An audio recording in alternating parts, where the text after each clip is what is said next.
Obrigado, presidente. Eu tenho muito respeito pelo vereador Pedro, considero ele um amigo aqui nessa Casa Legislativa.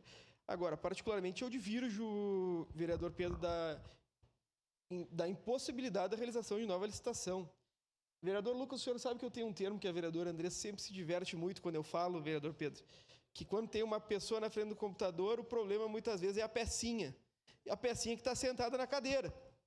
Porque a lei de licitações e o artigo 37 da Constituição Federal, a partir do inciso 10, vai determinar a obrigatoriedade da realização de nova licitação. Se eu sou gestor público, estou lá para cumprir a lei. A lei determina que, havendo a rescisão do contrato, eu imediatamente devo contratar uma nova empresa.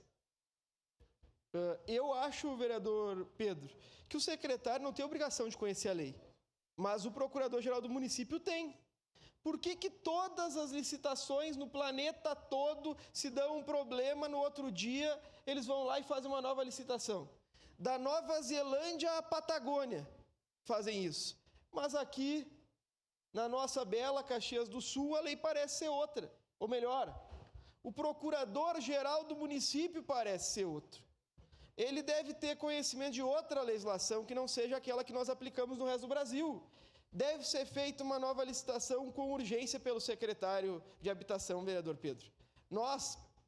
Vou lhe falar, se a empresa colocou lá todas aquelas portas que não foram recebidas pelo município e não foram indenizadas, se ela colocou lá e teve uma transferência de posse, nós possivelmente vamos ser condenados a pagar essas portas. Nós temos que cuidar do patrimônio público, vereador Pedro. Tenho certeza que o senhor, quando recebe uma caixa de ferramenta de um entregador, quem fornece para o senhor, mesmo o senhor não tendo pagando o recibo, pago a nota fiscal, o senhor cuida das ferramentas.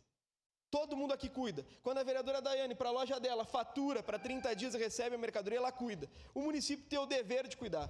Eu acredito que o que acontece na Secretaria de Habitação é muita falta de competência, presidente. Vamos votar sim. Encerrado as declarações de voto, passemos ao registro eletrônico dos votos.